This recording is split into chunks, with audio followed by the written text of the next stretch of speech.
Hello and welcome to the AI Revolution Call.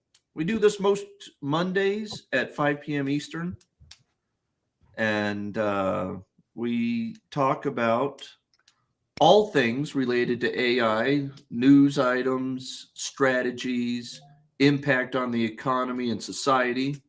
I'm Cody Willard. I run a hedge fund. I write about running a hedge fund at Trading with Cody. Bryce Smith works with me, for me at the hedge fund. He also writes about the hedge fund at tradewithcody.com. And John DeOliveira is an AI. Works in AI. Yeah, I'm going to call you an AI aficionado, Okay. an AI expert. The man has been studying Oh my, here you go. AI for 48 years. I'm not even 48 years old. Now, that's not true. No. But you neither might, is you. I bet you read a book like, I don't know, I Robot or something when you were 10 years 12. old. Yeah. Mm-hmm. And you're now how old? I'm not revealing my. I'm just going to do the math. Maybe not quite 48, but like 40 something years you've been thinking about AI. Yeah. Okay. All right. So moving right along. At any rate, John actually is a real AI person who does AI for a living. Bryce and I invest in companies that do real AI for a living. Yeah. It's always an interesting thing, John, that Bryce and I talk about how hard we work, but the only way that it really works out for us is if the companies that we bet on work really hard. The people at the companies we bet on have to work really hard, and then we get to benefit from their labor. Yeah. And so we're figuring out which ones. Capitalism is the key to finding out it. Well, finding out which ones is the key to succeeding in capitalism. Yeah. So at any rate, let's jump in. AI. Big news this week. Anything, Bryce, John? Actually, it's been like 2 weeks. We didn't do last Monday. Yeah. John had no time for this bullshit, so we had to do something else. Just on the capability front, OpenAI is making claims that they're getting smarter in kind of a new way, in a way that's toward AGI. We might have talked a little about this notion of like the kind of smarts that you would talk about when you talk about IQ. Like if you ever see an IQ test, you see these like, it has this is to that, has this is to that. It's got these patterns, you know? And that's something that it was pretty well shown that the language models could not really get much better at. They're not very good at it. But now with new methods being applied, which I don't immediately recall the new method, I might if I think about it. They are doing quite well. They're doing human level at Francois Chollet's test. He's the guy who came up with the test to say, if you're actually smart, you can do this, you know, and it has to do with being able to think in new areas that they weren't kind of trained in. So that's one thing. And then there's the guy, Suleiman, the guy who's at Microsoft, who was at DeepMind, said that they expect that in 2025, they will achieve, and therefore probably a lot of language models will achieve, near infinite memory. So right now where you have a context that you're held back to, 30,000 tokens, 30 pages of text or 100 pages of text or this kind of stuff becomes whatever you tell it or feed it, it never forgets. And John, let's hit the first one first, what you talked about there with the this is like that kind of thing. I will note, by the way, that Bryce wrote an article for Trading with Cody today. And in it, he was like, NVIDIA right now is like the 95-96 Chicago Bulls. And he had several, just like they did, so too is NVIDIA. So I think that would be a mark of intelligence that Bryce made that article, and he actually did it on his own, which would be a double mark of intelligence because he didn't just test well on it. It's pretty good, Bryce. You are exhibiting analogical reasoning. But on the same note, Bryce had no idea about the 95, 96 Bulls other than Googling it before he started writing the article. And then I had to go in and sort of like, hey, not quite this, more like that. Well, he was I kind of will young. reveal my age. I was born in 1994, so Yeah, I just remember Jordan Pippen Rodman. Jordan Pippen Rodman. yeah. That was what I remember. Yeah. Well, Bryce, I hate to tell you, but I could actually have written that article about the 72 Knicks. So, Okay. all right. So I knew I was a little out of my wheelhouse, but the analogy was too good not to go for it. it So was I- great. And I went I for it. am teasing because actually the whole thing really worked. I had actually been to the Chicago Bulls stadium in 1996 to watch Air Jordan for the first time. And it was, of course, the way it works. They lost 2 games at home that season out of 41 games. And I was at one of the 2 that they lost. Who did they lose to? Jordan missed a dunk in the game. I don't even remember who they played, Bryce. I think it was the Nets. I think at the time it was the New York, still not the Brooklyn Nets. But regardless, Jordan missed a dunk. Like it was sort of almost a breakaway dunk, and then they ended up losing the game by like 4 points. It was very disappointing, the whole thing. Jordan played like crap. He had like 18 points. He was averaging 30 or 29, I think, that year. Yeah. So around 2015, I was at the Nike headquarters, and I went to the Jordan building, and you go in, and they've got all his kind of sneakers running down from every which different one he changed to, and then it had right next to it his baseball cleats. Nice. Yeah. I had this thought this weekend thinking about Nike that back then Phil Knight decided I'm going to start importing shoes from Japan. He was a college kid. He partnered with his coach at Oregon, and they started this company, and it ended up becoming Nike. Like, you can't do that anymore. Like the shoe sneaker business has been dominated. Oh, I don't know, Bryce. So let me just ask: is it easier today, like with AI, that you could just go start No, a it's college not kid, easier. have some idea and start it easier than Phil Knight did in '68 or whenever he started? It's not easier. It's yeezier. Easier. Easy. Get it? The sneaker joke. That was a sneaker joke, ladies and gentlemen. Well played. Really wasn't that well played. It was so. You know it was good. It was good. It was good. I think about 10% of our crowd, of the people watching it, understood that where you were going with Yeah. easier. And 100% said, no, but- when are they going to talk about AI? Let's answer the question. I do think that no, I don't, Bryce. I mean, here, case in point, human beings got to the moon in 1969, and it wasn't until 1970 that someone came up with the idea of putting wheels on luggage. Really? So there are some very obvious, incredible ideas out there right now, i.e., Phil Knight deciding to use a waffle maker and pouring rubber in it to make shoes. Like, there's someone somewhere right now revolutionizing, maybe not shoes, maybe nail polish, maybe hair ties. I don't know. But someone somewhere is revolutionizing something, and that person revolutionizing hair ties is going to have a $100 billion home cosmetics AI derived company in 15 or 20 years. I just feel like the low-hanging fruit's gone, I guess, is kind of what I was thinking. You know, I don't think so. I think there's constantly low-hanging fruit. You just have to look around and see it. Crutches have been the same for 140 years. Someone somewhere at some point is going to revolutionize the crutches industry. Wheelchairs, earrings. Your cousin, Bryce, what's her name? The incredible Austin Taylor, came up with the idea of putting magnets in your ears and leaving them, and then just switching out the thing that you connect to the magnet, so you don't have to pull them out every time.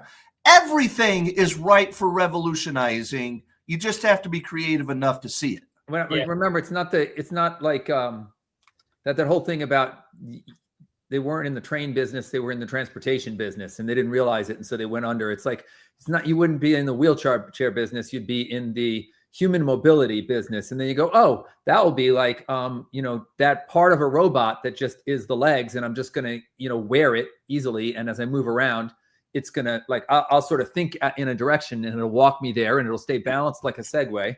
Yeah. Yeah, Bryce, I think it's one of those things to step back, and it's almost exactly opposite of what is obvious. What's obvious is that all the low-hanging fruit is gone.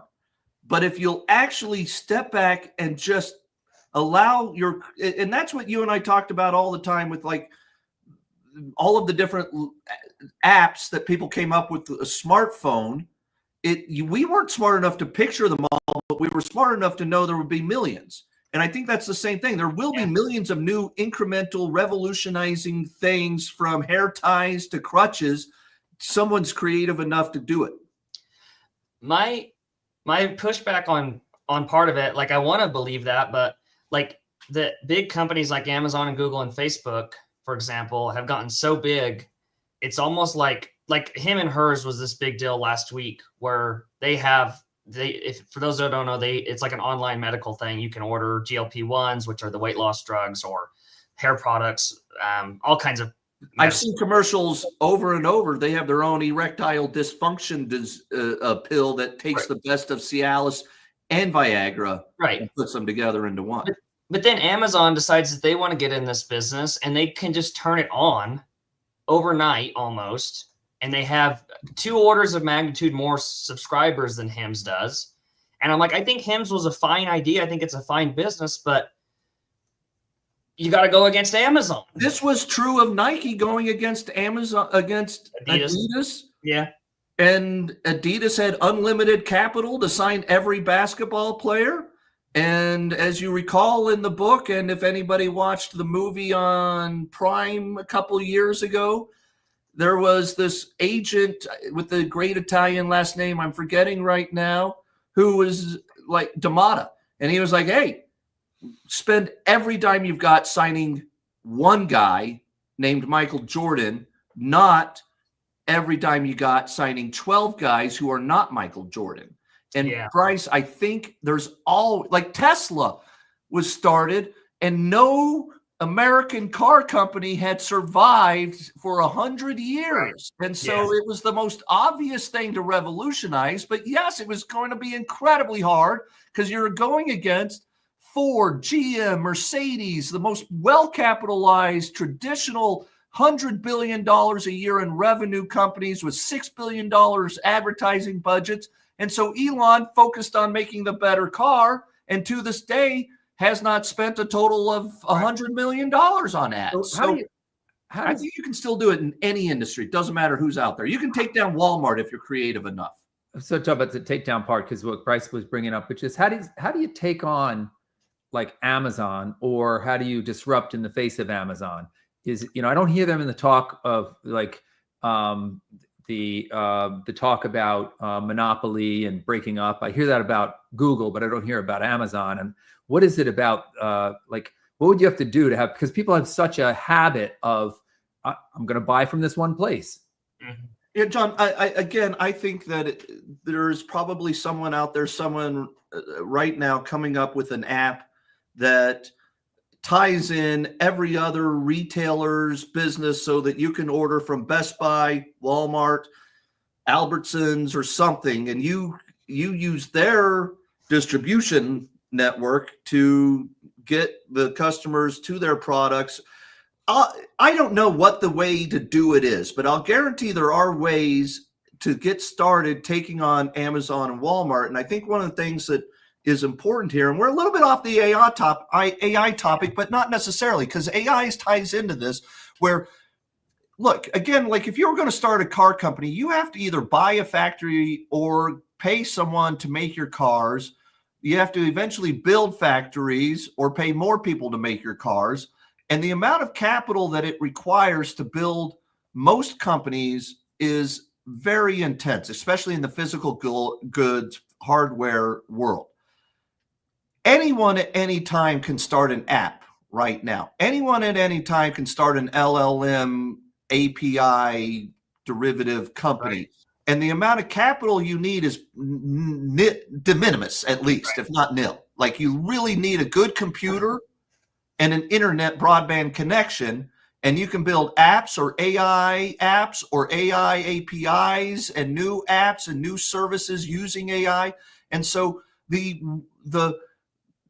I think there are companies being started right here, right now in someone's bedroom. Used to be garages, but now it's bedrooms or trailer or dorm room, maybe, or dorm room, or in your trailer.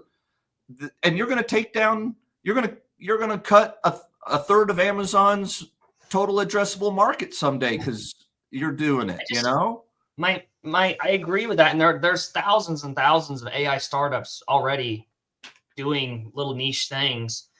And on the one hand, AI does make if AI further minimizes the cost of the startup, right? But then in the AI world, data is so important, and the data is concentrated in the hands of the few.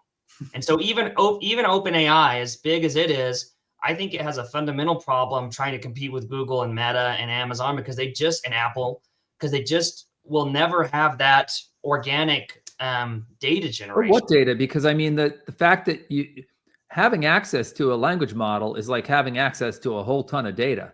And yeah, but John, I think where he's going with the data specifically is everything you do on your Android or iPhone, everything you've ever done on your Android phone. Well, but having access to it, I mean, you've got the kind of access that maybe a Facebook has, where they're using it because they have an ad network, and it kind of they want to be plugged into everything you're doing and so forth. But and the other kind is like for information gathering. Because I have this data, I'm able to get these insights that somebody else can't get. But now there's a new kind of access to data. The language model, it gives you access to the whole web, and a trillion trillion tokens of data kind of all at once. But that's commoditized. Every LLM has that. Go ahead, yeah, Bryce. It's commoditized, but it's accessible to everyone. Oh, it's like, I'm sorry, it's commoditized, but it hasn't been taken advantage. It's like this gold I agree mine with that part that everyone just found. Go ahead, Bryce. My real example of this was like last week or 2 weeks ago. I was looking at Yelp, the online review thing. I'm like, man, they've got all this data on reviews for restaurants, and that's kind of hard to replicate. And they signed a deal. Perplexity, which is an AI search engine, Google competitor, signed a deal with Yelp to get access to all that data. I'm like, well, maybe Yelp is a data play on AI. And so I started working on it. And Yelp's problem for the last 15 years has been Google and Meta. Meta, they both have user reviews on their website for local restaurants and dry cleaners and everything else. And so they're just like, Google will never have to go sign a deal with Yelp to get that data. And Bryce, also, you mentioned, give the order of magnitude. Total number of total number of Yelp reviews is 200 million. Yeah. And total number of Google reviews of the same type of thing is 10 times larger. Yeah, I couldn't. I mean, they don't publish. Google doesn't publish that data, but when I just spot checked it, the average Google review is 10 to 20x more. There's more of those reviews than Yelp has for the same restaurants, and that trend holds true. In my spot checking 10 restaurants around. Which again, John, furthering that point, like everyone's been like, "Oh, Elon was such a dummy. He paid $44 billion for Twitter." Meanwhile, like Reddit has quadrupled since it came public because of the value of all the data in the conversations that are being had on there. Same thing for X. I would imagine if X were still publicly traded, the stock would probably be worth more than $44 billion right now. Yeah. I don't know. It was overpriced when he got it. In one. It was when he got it, but that's not today. Reddit was overpriced. AI world today and the biggest inhibitor to AI advancing at this point is lack of data. They're having to go create data, macro data, metadata, etc. It also Reddit was overvalued when it came public last year. Now it's not side-bagged, right? That valuation was not overvalued. Now it's probably overvalued. Yeah, but in another 2 years, the data demands could be big enough that it no longer is overvalued at this level either. John? Right. If you knew also that for $40 billion, you could be co-president of the #1 country in the world, you might go ahead and spend the money as well. So I don't think it's going to last. I will go on record within the next year, Elon and Trump have a falling out. I think so too. But even while you're there, you're influencing a lot of of things and so But I forth. think what we're getting at here is that I think it would be a mistake, certainly, as AI is hitting its stride and becoming so useful. I think it would be a mistake to think that there aren't geniuses all over the world coming up with incredible ideas to build businesses, not just AI businesses, but businesses using AI and Yeah. take market share from others. You can be a garage door opener. I was with a investor in my hedge fund today who runs a giant garage door company. And you don't think they're already using AI? You'd be mistaken. And you don't think they're going to use more AI in 2 years for their supply chain, for their Yeah. marketing, for their everything, for their Yeah. distribution. They'll use it for all of it. Yeah. So And if you do it better than the old school competitor, you're going to take market share. yeah, I'm trying to draw. I don't know how to draw the comparison to this because all the data talk is so 20 teens. Like when AI was all deep learning and mining for insights and things like that. It's like it's true, it exists. It's there's value there, but like the fact that Reddit is able to collect almost like licensing fees off of what the fact their thing being, that's not the real strategic use. It's the strategic use is on the other side of it. It's the folks you're talking about, the garage door company there. It's like, but then what are they doing with it? They're not just going and taking big streams of data. They're behaving smartly. They're having a company that does smart things, Right. that acts like it's got twice the employees that it did. I'm going to push back again on this. It sounds like you are diminishing what we think the value of unique data is in this current AI world. And here's another example. Tesla 5-6 years ago started putting cameras on all their cars with the idea that they would eventually be self-driving. And that was cool and fine. And they had an edge because they had more cars out there in taking in that video data. And then they had human beings writing code based on that human data and hopefully getting somewhere. But it turns out that the real value of that data wasn't just human beings coding, taking it and creating hard code around it, but we got to the H200s from NVIDIA that actually could take that video data and machine learn and teach itself how to drive off of that. And the reason we all think Tesla has such an amazing advantage on that over Waymo or anyone else who are trying to do the similar things is because they have 2, 3, 10 times an order of magnitude amount of video input data that the chips and software can then teach themselves on. And if that is not true, then Tesla is in trouble. I don't like your example because it's accurate. It's a good example, but it's an example that feels like an exception. Well, it's an example that doesn't relate to using generative AI. It's an example that of, again, sort of previous generation. It's just starting to happen, but all that data that collected up over a decade is being put to use in deep learning. It's not, how are we making use of it? That doesn't help me make use of OpenAI or Anthropic or one of these kind of the generative AI explosion. It doesn't help me make use of that. It just tells me what a company that has great data and was great about getting great data, what they were able to go and do and make. All right. I mean, unless you can come up, I'm sure you can come up with other examples, but they seem to me to be examples to not be able to emulate. I guess, John, it's almost like we all are sort of hinting around this topic of, yet again, are LLMs commoditized? And if not, then what's the differentiator? If not data? Even if they're commoditized, let's say electricity was commoditized when it first showed up. It was like, let's say it showed up quicker than it really did. And it's like a boom, everybody, you've got electricity, right? And oh no, they're able to have the same electricity I have. That's no good.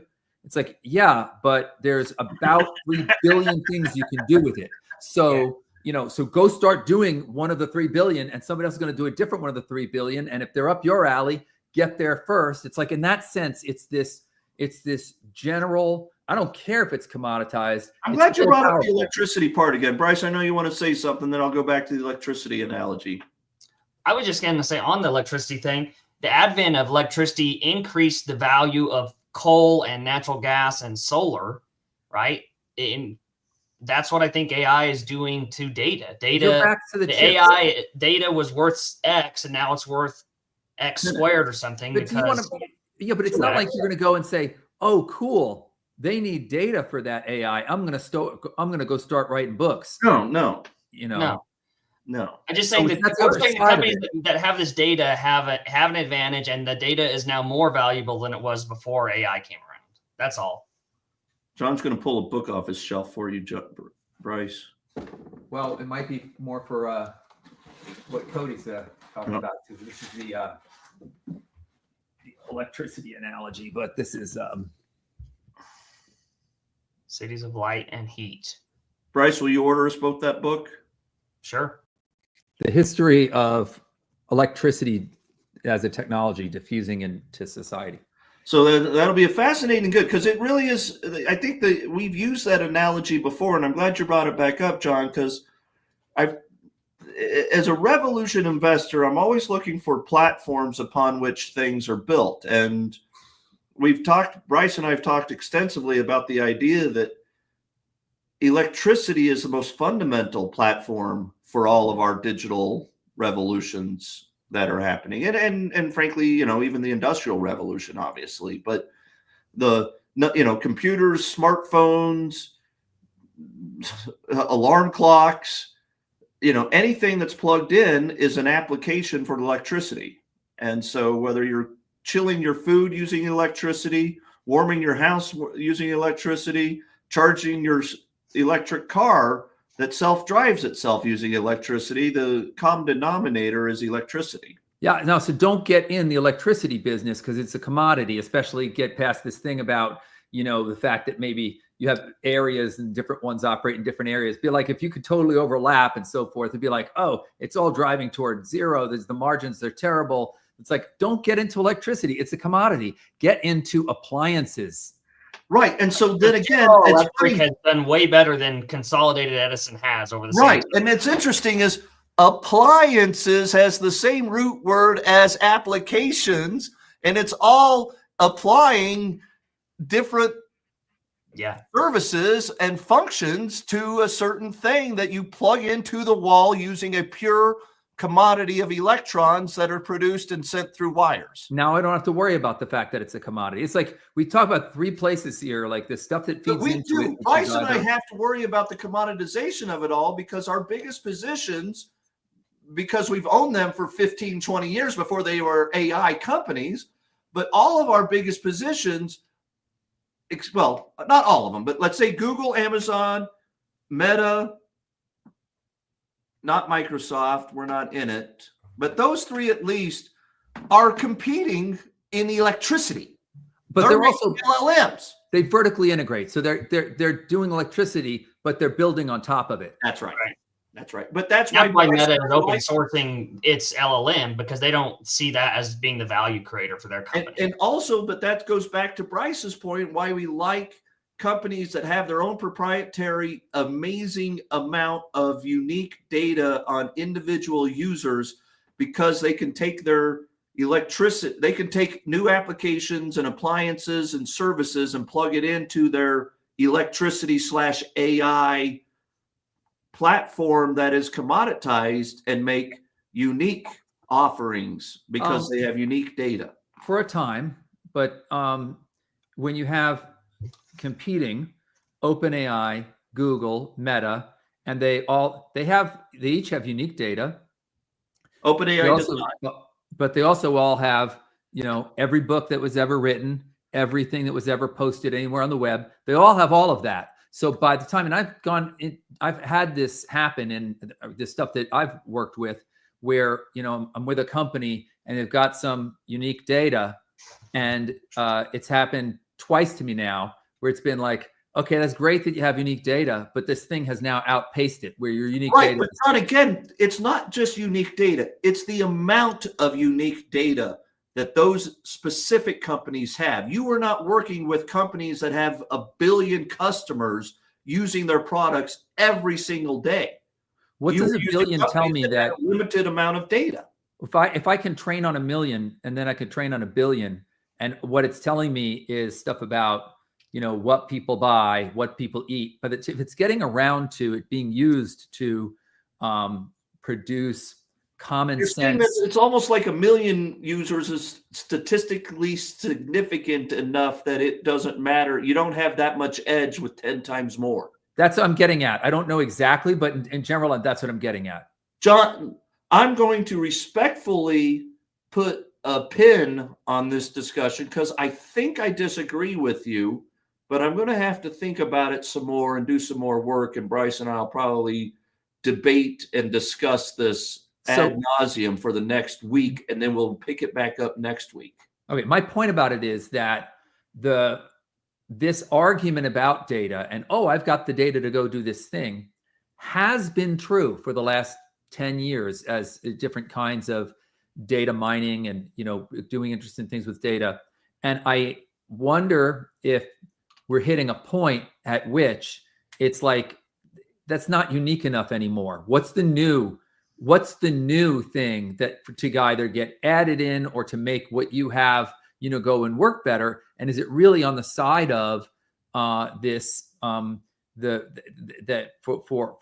AI, it's been, you know, the data that feeds into it. For electricity, it's been the coal plant and the, you know, the oil, the things that the generators, you know, that make it go. It's like those are the things that feed. And then on the other side of it, once it's been fed, is the commodity of electricity versus AI.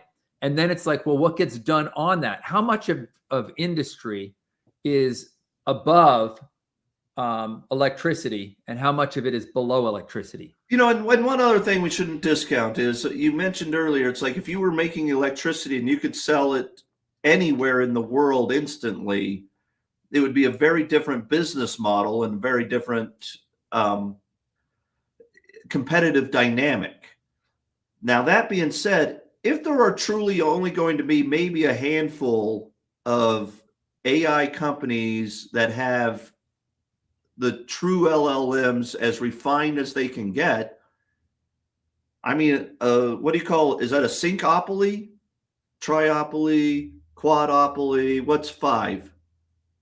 I'll go with sync. Okay. All right, syncopoly. Pentopoly.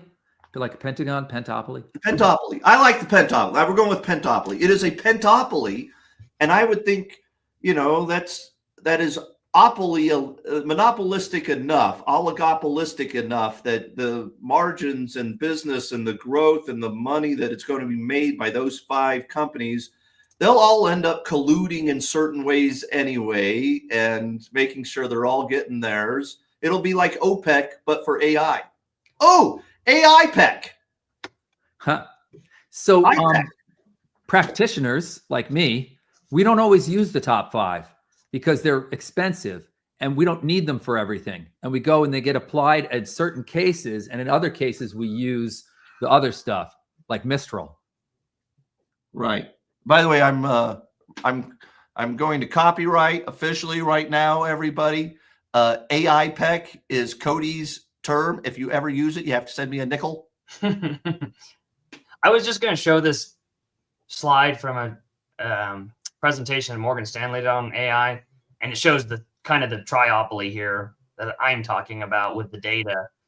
And I was just going to point out some of the numbers. Like Google has 2 billion users on 6 apps and 500 million users across 15 other services like, you know, maps and stuff like that.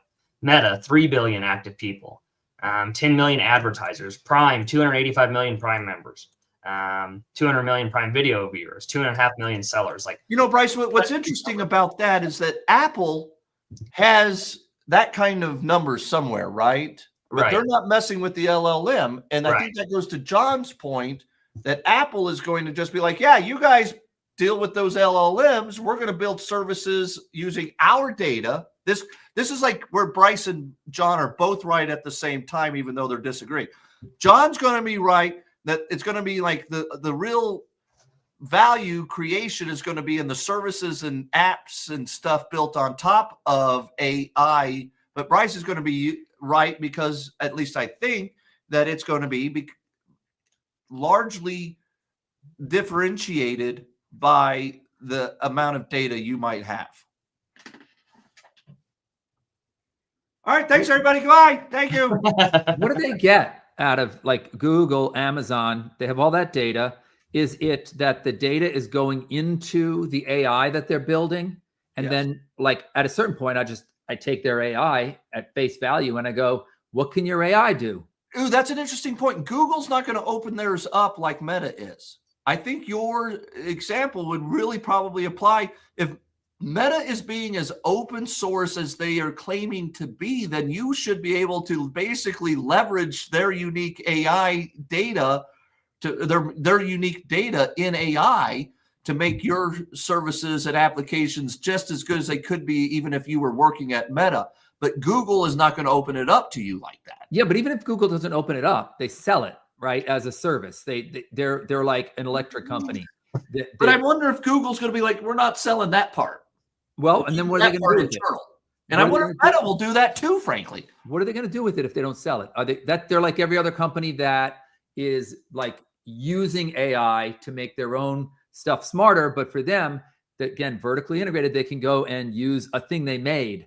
That's like going back to Tesla. It's like we made the AI that can drive anywhere. We're not just going to give it away. And so then it becomes a business strategy decision. Are we going to open this up and try to make money off other companies and people using this, or more to the point sometimes for like Google, they're going to be like, you know what?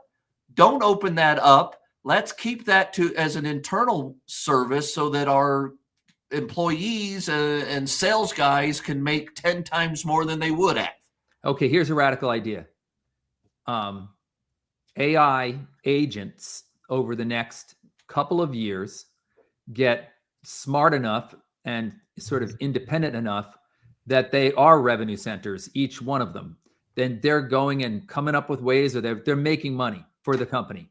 And now the company just has to start rolling out more of them, and it starts rolling in the money. Yeah. Yeah. AI, I want to type this out. AIPEC is. He's caught on his. Yeah, I'm quite impressed with my OPEC, AIPEC. So IPEC is what do you call it? A pentopoly? No, it's even beyond that. It's what is Bryce? What's the term? What OPEC is? Where you choose to be a cartel? Right. It's a cartel. Mm-hmm. AI cartel. The Google thing to me is like if when you started the electricity company, the same company also built the refrigerators and also built the electric cars and also built everything else. Like they never let anybody else do anything with their commodity. You know, that's how I view Google. All right. Well, I guess we have to see what it is what appliances they make, because they're going to go and actually do it themselves. The Notebook LM thing is certainly interesting. You got to get more than that though. But I'm not seeing the connection between, I have a zillion product reviews and, therefore our AI is smarter at what? Because that's what it has to come down to. And John, I'm glad you're like Bryce. It's like I've been with you forever that the data is clearly more data, more reviews, 10 times more, 100 times more data reviews of restaurants is more valuable than 1/10 that amount.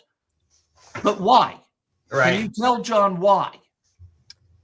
I mean, my understanding is, and maybe maybe restaurant reviews isn't the best example, but in general, the scaling laws for AI tell us that the AI gets smarter by feeding simply more quantity of data into it, and that's why GPT-4 was so much better than GPT-3, was because they packed more parameters in there and it made the AI smarter.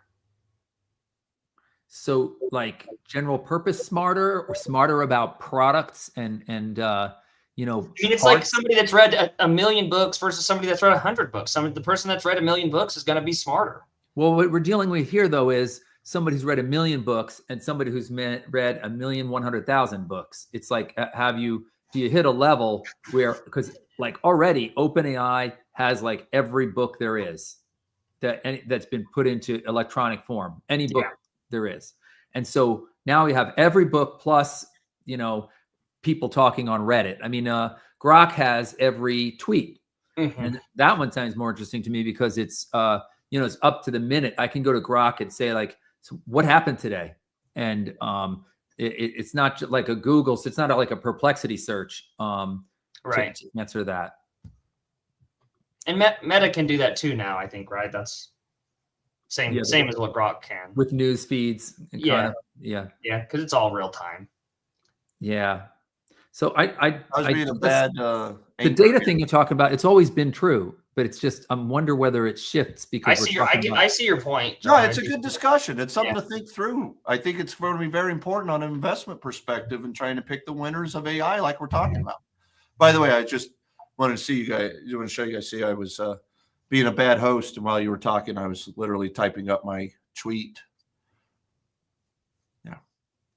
You know, like you have RAG or retrieval augmented generation, which is where there's this cooperation between, I've talked about a couple times, Cody. Whoa.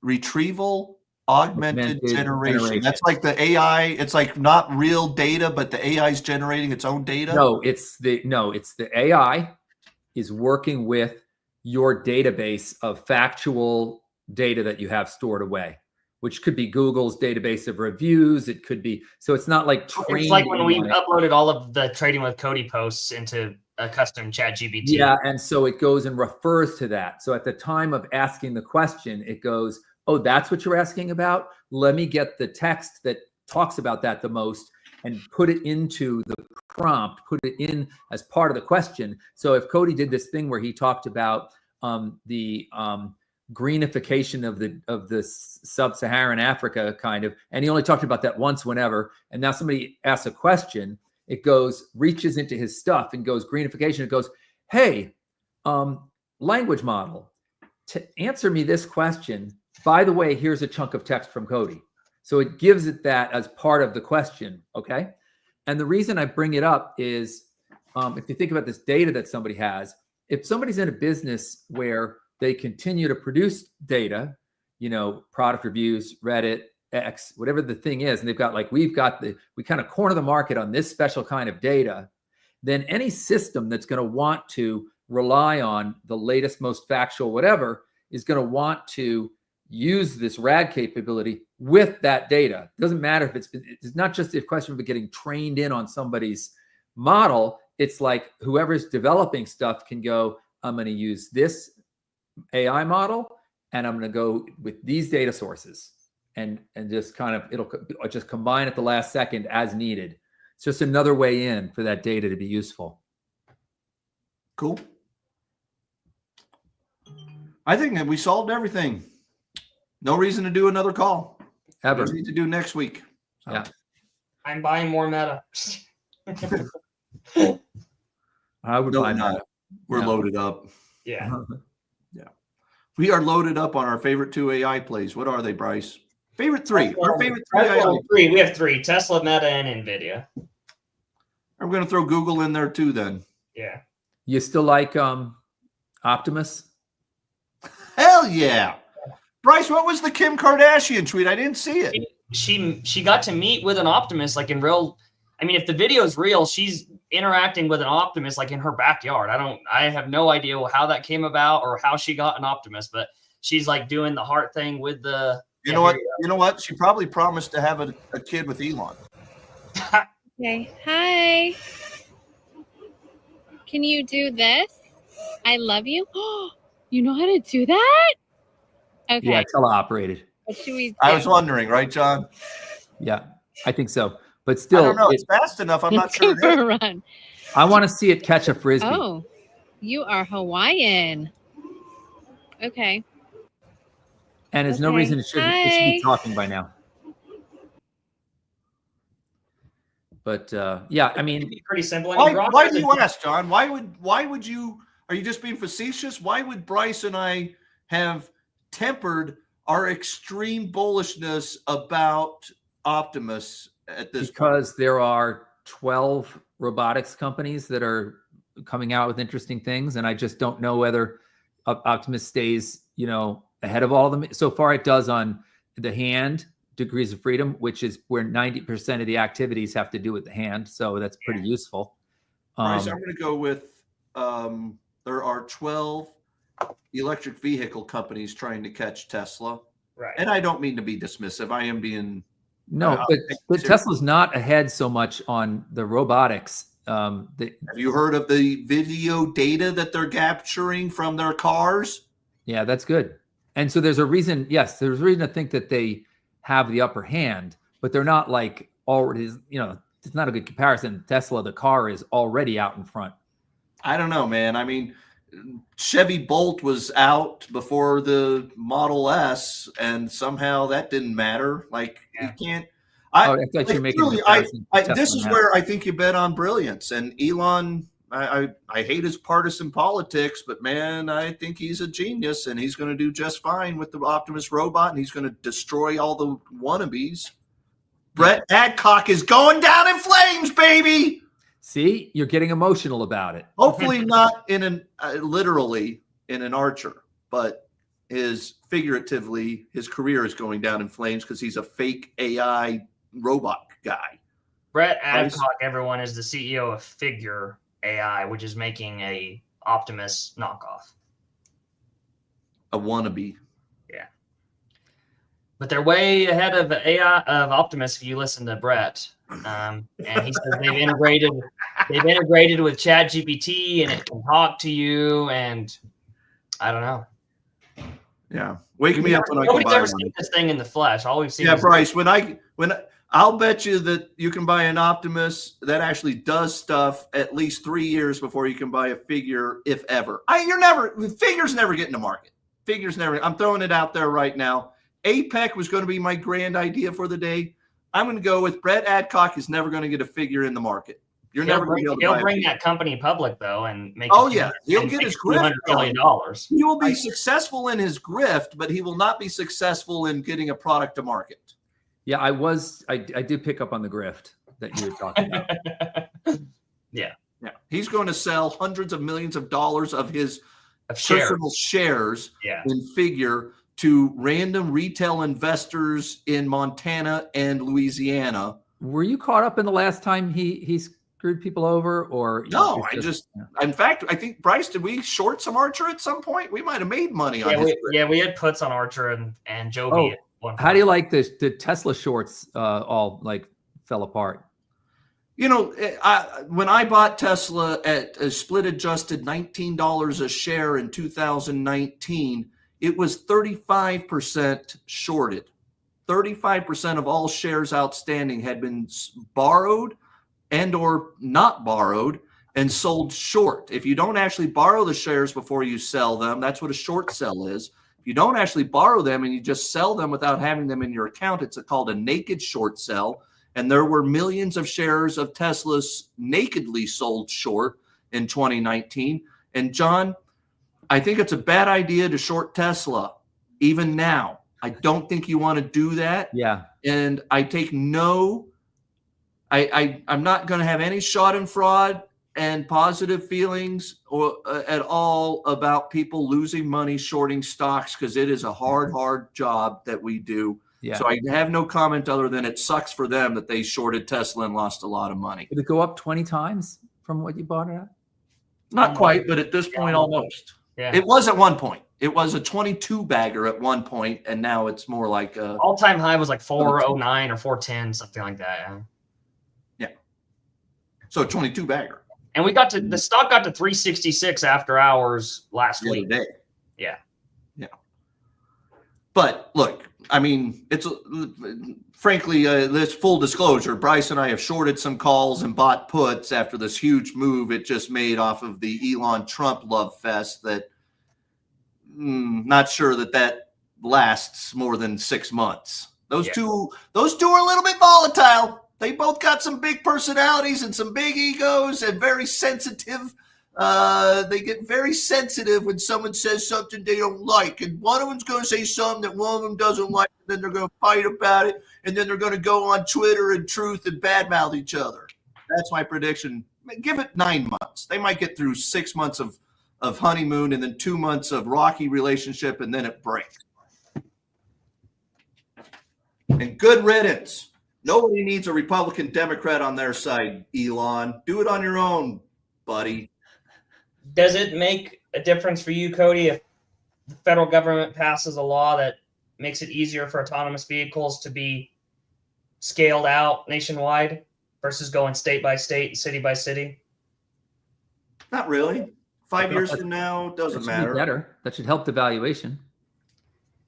I mean, maybe short term, but look, in 5 years, if Elon and Tesla deliver true autonomous driving, full self-driving, robo-taxis, that is an order of magnitude safer than a human driving, what he has promised. If he delivers that and you're a state or federal regulator and you choose not to approve that, you are murdering people. You're choosing to kill people. You're choosing to kill people. So it doesn't matter whether Trump is bribed by Elon enough that he writes some bullshit executive order that basically, no, fuck that. If you deliver a good product, it'll work. It'll get approved anyway, everywhere.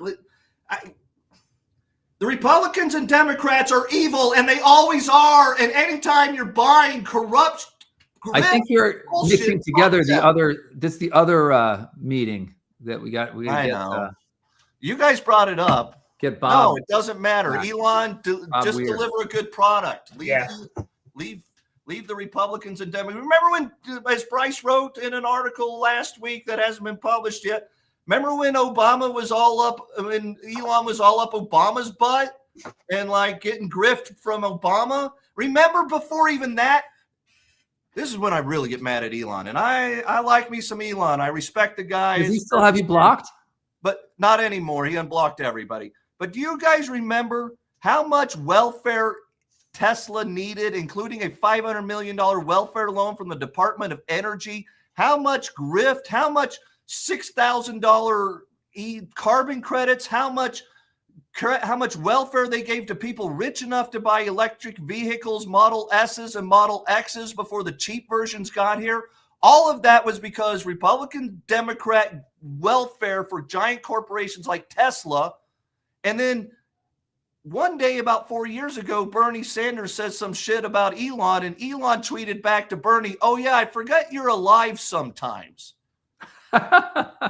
You didn't forget that Bernie was alive in 2007 when you were calling him up begging for welfare. Man, check yourself. Wow. Or you wreck yourself. Yeah, right back at you. You know what? Now you guys pissed me off. I don't want to talk about Elon, Trump, Obama bullshit. AI revolution. Let's get back to the AI then. A lot more exciting. Wow, this is a good fiery one. I think this was just a random anecdote article that one of our friends sent us, but it was from MIT News Research. But they used art and uploaded a bunch of art and asked AI what it thought about that art, and it came up with a new molecule to make like a better material to build things out of. You know, like instead of a molecule because it looked at art. Yeah, you should read this article. I'll put the link in the chat. But yeah, Well, graph-based yeah, AI models map the future of innovation. Who sent us that, Bryce? Scott Lucas. Oh, was that last week? I didn't. Yeah. I guess I didn't read the article. Shit. Yeah, it was a cool experiment that these guys did, and yeah, it picked up on some like molecular like stuff from this abstract painting or a series of abstract paintings. It did the same thing. It found like patterns in Beethoven's Symphony Number 9, and came up with something based on that. Like so a useful molecule? I don't know. I mean, it's this is MIT, so it's just research at this point. But Yeah, because there was a thing where they came up with like 300,000 new materials, like molecules that can be used for like whatever. And now it's going in through and researching which of them could be used for construction versus the electronics and whatever. Versus space reentry.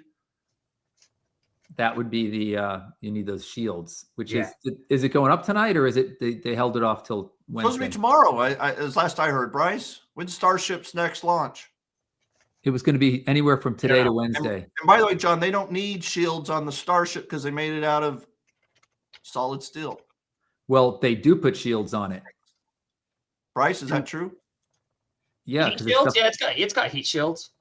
The stuff kept It falling doesn't off. need as thick as heat shields then. Yeah, if they made this the It's supposed to steel be a little tomorrow. 30-minute window for Tuesday, beginning at 5 p.m. Eastern. the tight window. Tell you what, everybody watching, if they do launch it tomorrow, Bryce and or myself and or John, we will be here on the same channel and we'll live stream it. That'll be fun. It's fun watching those Starship launches. That's amazing. Crazy. Now that they can catch them, I mean, it's just insane. Well, they caught him once. Like I'm like, let's not go now that they can catch them. Let's make sure they can do it twice before we say like it's old hat. and they're still going to do just the The bottom part, super heavy, whatever you call it. Booster. Yeah, the booster. that's You right. know, Yeah. I don't like boosters at college, but I like boosters in space. You just got a lot of them tonight. Man, I'm serious. You know what? College boosters, they're almost as bad as Republican, Democrat politicians. They can all go F themselves. Yeah, the boosters were more something you experienced in your college sports days. He's gone. Here, we're gonna have some memorabilia here. Oh, All of those guys can go F themselves. Yeah, the famous. And look, see, Bryce and I, we mean to wear this every time we do a Tesla live stream, and then we always forget. We're wearing them next time. I was going to say we have to, bleep out one part of the meeting here, but now it's too late. It's just you'd have to blur it out and bleep it out, and forget it. Just put the warning in the beginning. When I was a kid, my dad used to riff off of like 7 cuss words at once sometimes when he was really mad at me. I know the line. I'm not going to say it online. Thank you. let's keep it PG. Yeah. GDMF See, here he goes. GBB.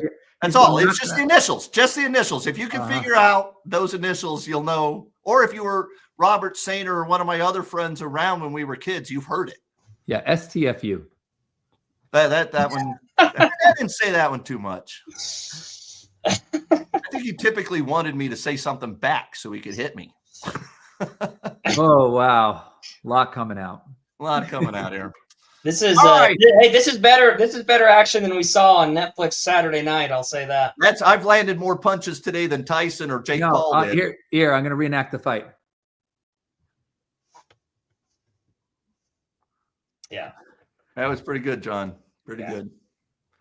An AI generated fight between Logan Paul and Mike Tyson would have been more exciting. Yeah, especially if the streaming worked. Yeah. Our streaming was fine. We were at a hotel. That's We were at terrible. a restaurant at the Pacific Ocean in San Diego watching it on our phones. Oh. Piece of cake. 2 people, 2 different sides of the table. Why didn't anybody in the 12 articles I've seen talking shit about Netflix, their streaming not working, talk about Amazon? It's Amazon. It's Amazon's fault. It's Amazon servers. Netflix does not do their own cloud. Amazon pays Netflix. Netflix is like 30% of Amazon's web services revenues. Right. Who made that choice? Well, they made it 15 years ago when Amazon Web Services was starting, and Amazon and Netflix needed. They don't get to like re-choose at any given moment. They can't go. You know how this stuff works, right, John? They get little bit locked in. Why they're locked in? Why can't they run across multiple of them? Okay. Commodity.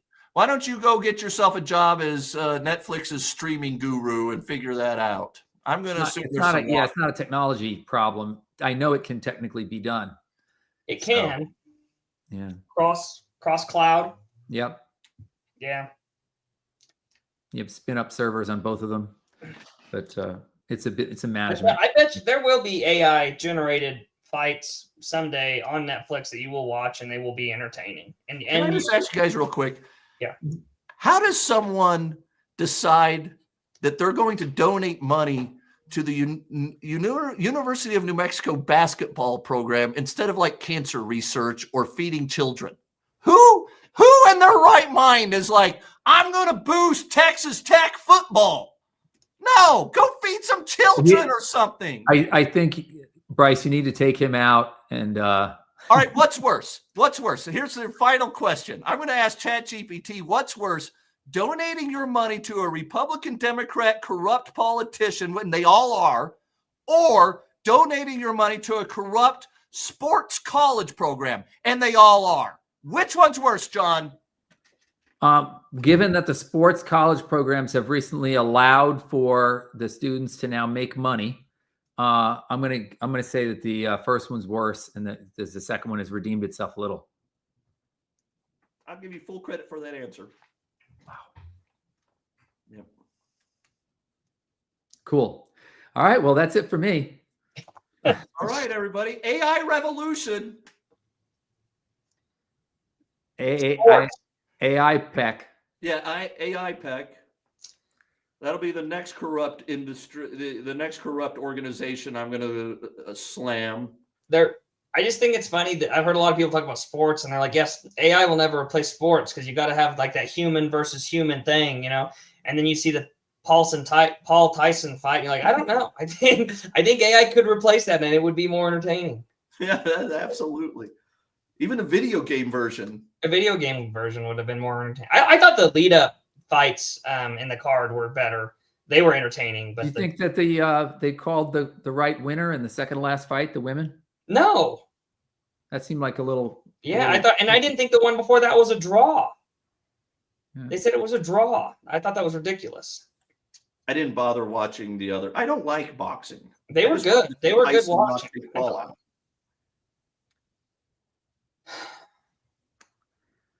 All right, somebody end on a better note than college booster corruption. Oh, well, we're supposed to pull this out of where you put it. Yes, Okay. yes. Come on, fix it. John. Fix it. NVIDIA is going to report earnings this week, and they There are you the go. kings of the AI revolution. And we've said for this whole year that they are the platform that empowers everything, while everything, all the LLMs are commodities. And I think it's going to be another great quarter. I don't know how the stock's going to react, but I think NVIDIA. Bryce, what about Blackwell being overheating and maybe being delayed for 3 or 6 months as they figure out the overheating problems, as was reported last week by somebody and reiterated this week by the information who pretended they weren't reiterating it? Yeah, well, it was SemiAnalysis, which is an independent what do you call it? Newsletter. And they reported this like months ago and actually broke some news. And now people are just like talking about it again. Meanwhile, the Blackwells have actually started shipping and are being like set up and turned on. So I don't think it's that big of an issue. I think everybody's clamoring to get their hands on as many Blackwell servers as they can. And I don't think it's going to cause, it might cause I think any pushback in revenue is already built into the numbers. So I don't think it's an issue.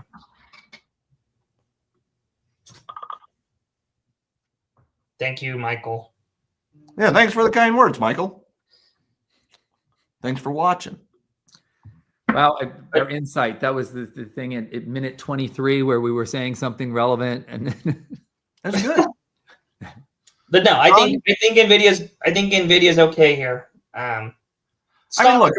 Look, Yeah. we're not buying more. We've owned NVIDIA. I've owned NVIDIA since 2016, and it's my biggest position, my personal account. It's our second biggest position in our hedge fund, which we've owned it in there since 2019. And we've hedged it a little bit. We own a few puts and we have a few short calls, but it is, even with that hedge, our second largest position because, we think over the next 5 or 10 years, there's still plenty of upside in NVIDIA as they continue to become basically the monopoly of infrastructure for AI. I mean, they're basically there. They Right. are. Look, everyone from Google to Meta to Apple, they're all trying to design their own chips that can do something like the NVIDIA Blackwell servers are going to be able to do. But I mean, between CUDA software and distribution and lock-in costs that are happening across the industry, it's going to be tough for these companies to design their Right. true AI networks. Sans NVIDIA. Sans is French for without, everybody. Excellent, man. The things I learned. John, you taught me the term Schadenfreude, which I used tonight in the call. Schadenfreude. Yep. What does it mean, John? Yeah, it's what you said. I mean, it's taking pleasure in one's Demise. misfortune, Yeah. in somebody else's misfortune. Yeah. That's not good. It is No. not. It would be the opposite of what we should be We feeling. say that all the time about like the space revolution. Like when somebody's rocket blows up, that's not good for anybody, right? It's not good for the industry. It's not good for NASA, who's paying for all this stuff. And I mean, probably Well, the the same U.S. thing- taxpayer who is The US actually paying taxpayer. for all the stuff. Yeah. And I And think it's it's not probably good true for for any- AI, right? Like we don't want to see AI companies fail or run out of money and chips are overheating or It's going to happen, but But we're not going to like- get pleasure from it. Yeah. Yeah, we don't want to see Brett Adcock grift retail investors, but we're pretty sure that's going to happen. right. We don't take pleasure in that. Yeah. All right, John, last words. Finish it. Très bien. Well, en français, si tu no. So we'll just leave it at sans. It means without. We. That means yes. We'll do next week's call sans Cody. Now It that will be sans entertaining too. that's true. Okay. Yeah. True. So they're talking about the way that the language models were growing is leveling out. They're running into scaling problems. So to me, that's good news because it means it's time to go look down other avenues, because I always thought it was going to be other avenues combined with what they have so far. So the way they do it is going to start to get some more variety to it, and we're still on path to getting AGI to happen. Yeah, was it Ilya Sutskever that said that we've hit a wall, and then Sam Altman came out and said we haven't hit a wall, there is no wall? Yeah, well, Was that yes. what However, happened? I don't remember. Sutskever is one of the main ones who said there was no wall 2 years ago, and so now for him to go, oh, now there is, and the way he's doing it, and they really just mean a wall in that particular approach. Right. But there's tons of other things going on, things to try, things that are happening. I'm not saying anything about Sam Altman. I'm letting it finish on that turn on John's words right there. Yeah. Yeah, it was tough. I'm showing real restraint. Yeah, it's good. You're doing great. Yeah, he should run for office. Oh no, you were doing great, and now you're gonna go. Stop. Okay, I'm walking away. All right, guys. All Here right. he goes. He's literally walking away. It was fun talking to you as usual, and we'll catch you if you're around next week. Okay. Thanks, everybody. Goodbye. All right. Peace. Take care. Thanks, Johnny.